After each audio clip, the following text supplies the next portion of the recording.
What holds you back after 70 may not be what you expect. It's often about letting go over time. We collect things that no longer serve us, objects, habits, beliefs, and carry them long past their usefulness. And by the time we reach our 70s, some of those things aren't just unnecessary, they're heavy. They weigh on our mood, our health, our relationships, and even age us, steal our lifespan. The moment this video isn't about cleaning out your garage or organizing your closet. Although we'll touch on that too, it's about something deeper. These are 7 things that many people carry into their later years without realizing. Let's get started with the gentle weight we don't notice, until it's too much. It happens quietly, not all at once, but little by little, year by year, memory by memory, moment by moment. You don't notice it at first. Life keeps you moving. Children need raising, jobs need doing, meals need cooking, bills need paying. And through it all, you tell yourself, just keep going. And you do. You carry the weight of everyone else's needs on your shoulders. You smile when you're tired. You forgive when you're hurting. You give when there's barely anything left in your cup. Because that's what strength looked like. That's what love required. That's what you were taught. But now here you are, over 70. Life has slowed, but the weight has not. If anything, it feels heavier. You might notice it in your breath as you climb the stairs, a little slower than before. You might feel it in the way you sigh when someone asks for one more favor. You might hear it in the quiet voice that sometimes says, "Is this all there is now?" It's not just your bones that feel older. It's your heart. And it's not just physical weight. It's the gentle, silent burden of guilt from moments you couldn't fix. Regret from words you wish you'd said or wish you hadn't. Expectations that no longer match your energy or season of life. Objects stacked in closets that once meant something, but now just sit. Emotions you were never allowed to speak aloud. These aren't bad things. They aren't punishments. They're just remnants, leftovers from decades of living, loving, losing, and enduring. But here's what no one tells us. You don't have to carry them forever. There's a myth that says the older you get, the more you must accept the weight of the past. But what if that's not true? What if aging is not about collecting burdens, but releasing them? Imagine this. You walk into a room, not burdened by your past, but lightened by what you've let go of. You open your calendar, not filled with obligations, but with moments that belong to you. You wake up, not exhausted by memories, but eager for new ones. You stand, not because you must, but because you can. Because you're lighter than you've been in years. This isn't a video about decluttering your closet, though that may be part of it.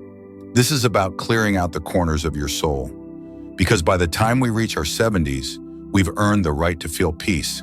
And peace doesn't come from adding more. It comes from letting go. So let me ask you, what are you still carrying that no longer belongs to you? Maybe it's a promise you never kept and never could. Maybe it's a version of yourself that no longer fits. Maybe it's a grudge, a dream, a habit, a voice in your head that says, "You're too old now." You are not too old. You are not too far gone. You are not too late to feel lighter. Let this be your invitation, not to throw everything away, but to choose what truly deserves to stay. To hold on to only what feeds you now, not what drained you then. Because what you let go of after 70 may be the most loving gift you ever give to yourself and to those who love you. And what remains isn't emptiness, it's freedom. So take a breath, find a chair, pour yourself a cup of tea, and stay with me. Because in the next few minutes, we're going to explore 7 silent weights, the shadows that often follow us into our later years. And we're going to learn how to set them down one by one, not with shame, but with grace. And the next, part 2, 7 shadows that steal your light and how to release them. 1. The pressure to be who you used to be. Once upon a time, you were everywhere at once. The family depended on you. The office depended on you. The neighbors turned to you. You were the strong one, the reliable one, the one who never broke. And now, you move slower. Your hands shake when you pour your tea. You sometimes forget the names of people you've known for years. And inside you is a quiet grief, because there's a part of you that misses her. or him, the version of yourself who did it all. But here's the truth no one says out loud. You are not less because you are slower. You are not broken because you are different. You are deeper. You are not who you were, and that's not a loss. It's a transformation. You don't owe anyone your former speed or strength. You owe yourself your current truth. So let go of that pressure. You've earned rest. You've earned tenderness. You've earned the right to just be, and you are enough, exactly as you are now. 2. Old stuff that no longer feeds your life. Let's talk about clutter, not just the kind in closets, but the kind in your spirit. The coat in the hall that still smells like someone you loved. The box of letters from a friend you haven't spoken to in 20 years. The sewing machine you haven't used since the kids moved out. They're not just things, they're echoes. They hold memories, but they also hold you back. Every item you keep out of guilt or fear or just in case is a piece of energy you're giving away. And if your home feels heavier, your spirit might be asking for space.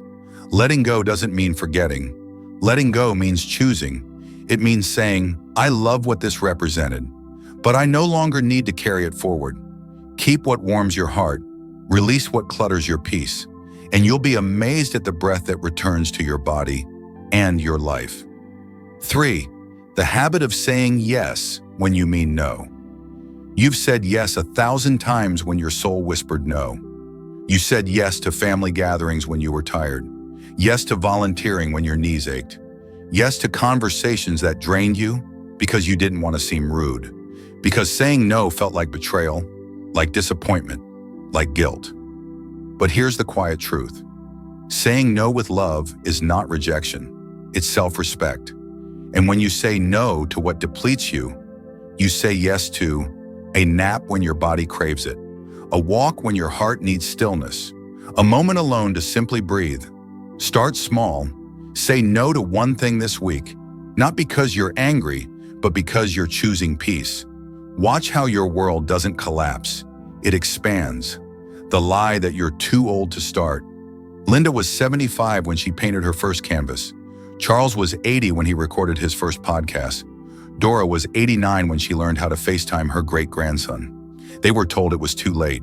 But what is too late, really? Is there a deadline on joy? A time limit on curiosity? Of course not.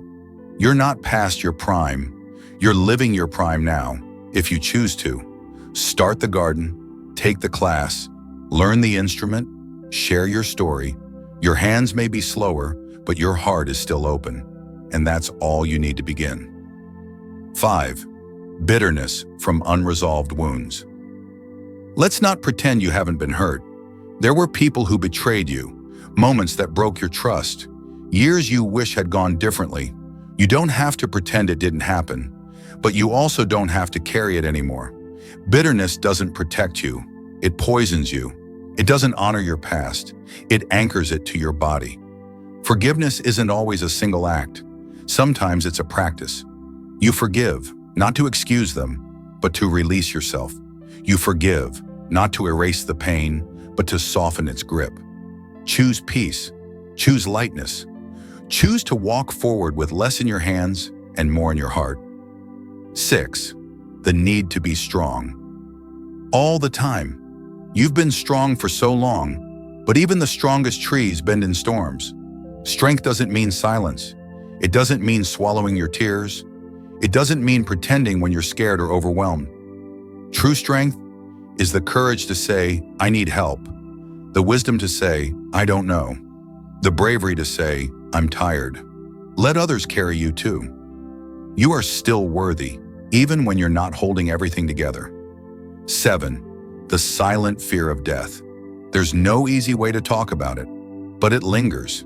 You've likely lost people, seen the frailty of life, wondered what it will feel like when it's your time. That fear, it doesn't mean you're weak. It means you're aware. But here's the paradox. The more we speak of death with honesty, the more we embrace life with fullness. Write your wishes, speak your values, laugh loudly, say the words. Don't let fear steal the days you still have.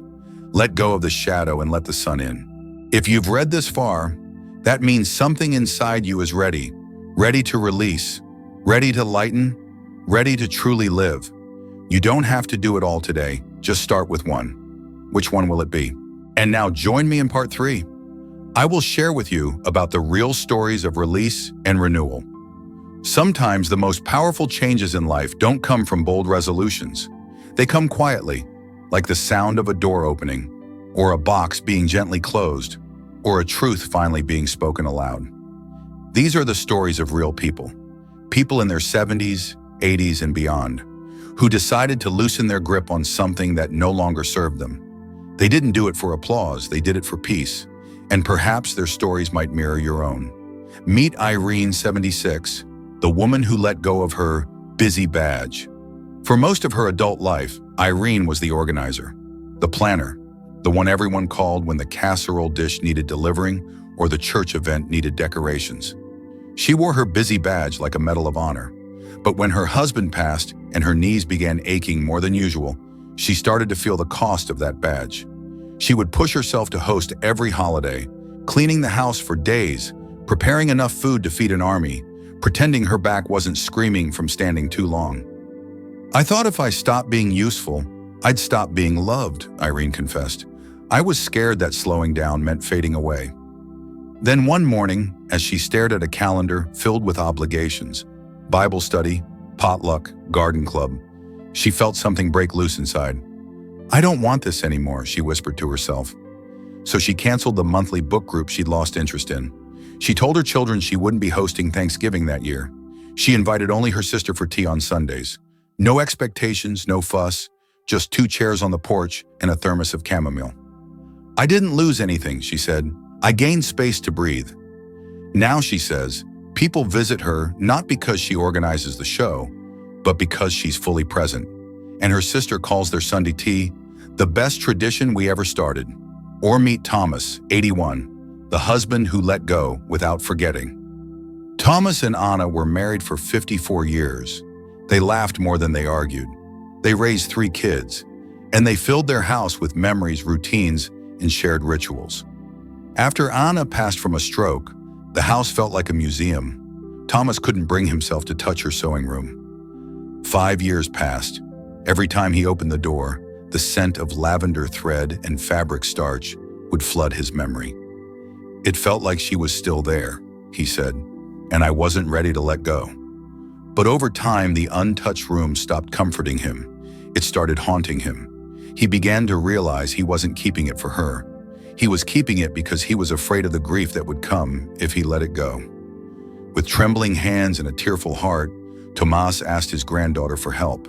They opened every drawer together, folded every fabric, told stories about Anna's quilts, her knack for color, her quiet determination. Tomas kept only one thing, a deep burgundy spool of thread, Anna's favorite shade. He placed it in a shadow box with her thimble and a photo of her hands at work. It felt like honoring her, he said, not erasing her. That room is now his music space. He practices harmonica in there every evening. Sometimes he talks to Anna. He says it feels like she's listening. Or Ada, 73, the woman who found life in talking about death. Ada had always been the strong one. Widowed at 58, raised 2 boys alone, held the family together when her eldest went through addiction, never asked for help, never cried in front of others. But at 73, she began waking in the middle of the night with a fear she couldn't shake. I was terrified of dying alone, she whispered, but I didn't want to burden my kids by saying that. So instead, she carried it silently. She smiled at the family dinners. She sent "I'm fine" texts, and she lay awake, wondering who would hold her hand when her time came. One day, her daughter Maria stopped by unexpectedly. "Mom, you haven't been yourself. Please, talk to me." That afternoon, on a sun-dappled couch with mugs of tea between them, Ada said it out loud. And instead of recoiling, Maria reached for her hand. They cried, then they laughed. They started journaling together once a week, writing about dreams, memories, and what mattered most. Maria promised she'd always be there. And now Ada says those evenings are her favorite part of the week. Saying the fear out loud didn't make it bigger, Ada said. It made it lose its grip on me. And the last, meet Clarence, 88, the farmer who let go of control. Clarence spent his whole life on the land. He could fix a tractor in his sleep. He knew the smell of a storm before the forecast did. He built his house with his bare hands. But after a stroke at 86, his son suggested hiring help. Clarence refused. "It's my land, my job, my duty." But the truth? His hands trembled now. He fell trying to lift a feed bag. The crops were going unmanaged. When his granddaughter gently told him, "Grandpa, letting someone help isn't weakness, it's wisdom," something shifted.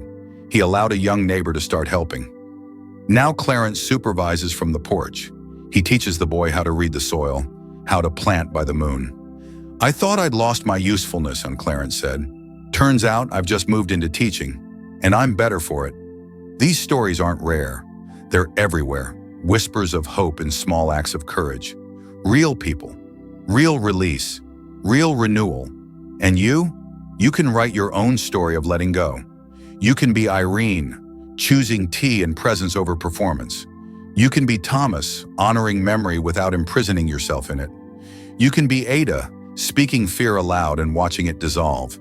You can be Clarence, discovering that letting go of control opens space for connection. Part 4, a gentle call to action, your turn. Now we turn the page to you. Let's sit together for a moment. Put your hands on your lap, take a deep breath, and let your thoughts wander. Not to the past, but to the present. What are you still carrying? That one drawer filled with expired medications and mystery pills. That unopened box in the attic marked 1986. That voice in your head that says, "You're bothering them if you call again." That moment that hurts so bad, you've never spoken it aloud. We all carry something, and that's okay, but we don't have to keep carrying it forever. Here's what I invite you to do. Gently, lovingly, pick one. Not all 7, not everything, just one. One story, one item, one memory, one expectation. Ask yourself, does this help me today? Does this reflect who I am now? Would I want my child or grandchild to carry this too?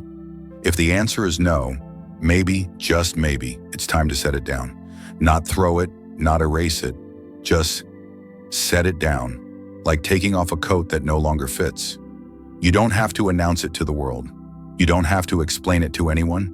You just have to breathe and let the space you make inside yourself feel like home again.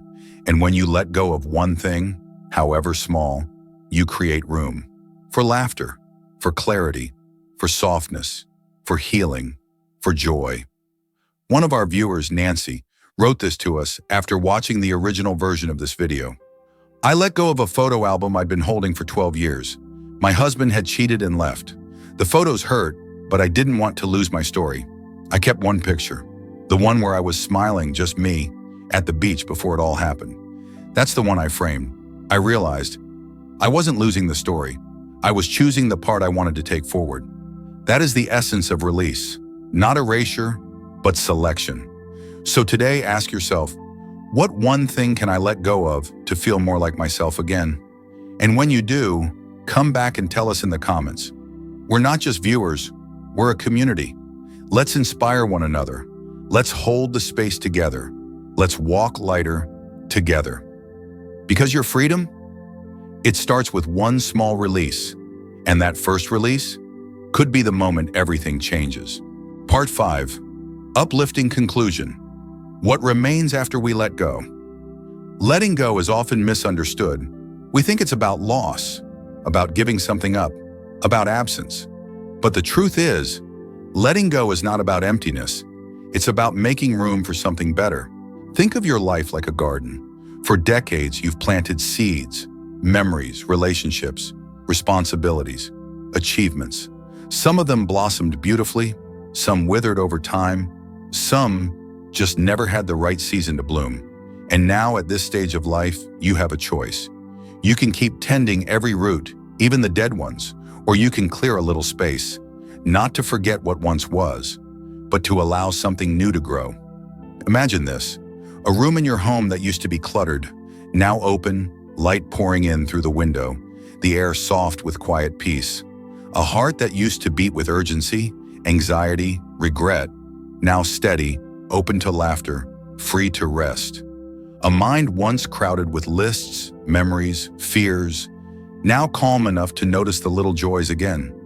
the smell of cinnamon in morning oatmeal, the warmth of a grandchild's hand, the hum of the kettle on the stove. That's what letting go offers. Not void, but clarity.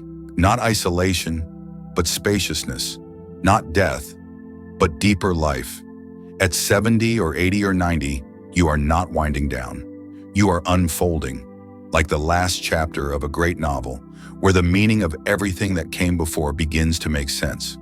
All those years of giving, building, caregiving, they were not wasted. They were the groundwork. But this moment, this is your time, not to serve everyone else, but to finally meet yourself, to rest in your skin, to claim your mornings, to love who you've become, flaws, soft belly, laugh lines, and all. Letting go doesn't mean turning your back on your past. It means finally letting your present have a voice. It means asking, what do I want today? What would bring me peace this week? What small thing could I do, just for me? You don't have to change the world. You don't have to start over. You just have to begin again, from right here, with whatever is in your hands. After letting go, what comes? What's left behind when we release the things that hold us back? When Irene stopped saying yes to everything, she found time to reconnect with her sister over tea. When Tomas released the sewing room, he opened a door to music and memory, not grief. When Ada shared her fear of dying alone, she rediscovered connection and laughter. When Clarence stopped trying to prove his usefulness, he stepped into mentorship and legacy. Do you see the pattern? They didn't disappear. They didn't shrink. They didn't fade. They transformed. They made space, and life moved in to fill it with grace. So what might fill your space? What might step forward once you step out from under the weight? Laughter, real, belly deep, joyful laughter. Sleep that feels like true rest, not just collapse. A garden that grows again, not out of duty, but delight. A poem, a prayer, a friendship, a quiet that finally feels like peace, not loneliness. What comes after letting go is not nothing. It's everything you've been waiting to feel. And final conclusion, the gentle promise of this chapter. So here we are. We've talked about the 7 shadows, the things that follow many of us into our later years, quietly, subtly, heavily. But more importantly, we've talked about what happens when you put them down. Here's the promise. You can still let go. You can still grow. You can still begin again, softly, bravely, beautifully. You've lived long enough to earn that lightness. And even if no one else has said it today, let me say it clearly now. You matter. You are not behind. You are not too much. You are not too old. You are exactly on time for this part of your journey. There's a story about a woman named Estelle. She was 91 when she wrote her first letter to her great-granddaughter. She had arthritis in her hands, but she wanted to share one piece of wisdom before her time was up. Here's what she wrote. Darling girl, don't carry what doesn't feed you. There's not enough room in a life for all of it. Save space for dancing, for questions, for joy. It's not the weight you carry. It's what you choose to keep that shapes you. Estelle passed 3 years later, but her great-granddaughter still carries that letter in her purse every day. Let that be your letter now too. You've made it this far, and what comes next? It could be the most meaningful part of your journey, not because it's the busiest, not because it's the most productive, but because it's the most honest, the one where you live for yourself, the one where you breathe without apology, the one where you find yourself again, not as a role or a title, but as a soul. And when you do, you'll be lighter. And not because you lost something, but because you chose peace. Let's do this together. If this video touched your heart, here's what I'd love for you to do. Leave a comment. What's one thing you're ready to let go of? Share this with someone you love, someone who's ready for their next chapter too. And if you haven't yet, subscribe to Dear Senior's Life. This is more than a channel. It's a home for voices like yours, for stories, for courage, for kindness. You are not walking this path alone. We are walking it together, one gentle release at a time. Letting go isn't weakness, it's sacred. It's a reclaiming. It's the moment you say, this is my life, and I want it to feel like mine again. So go ahead, put down the burden, breathe into the space, step into the sunlight, because you, dear soul, are still becoming, and the world still needs the light you carry. We're rooting for you with all our heart, dear Seniors Life.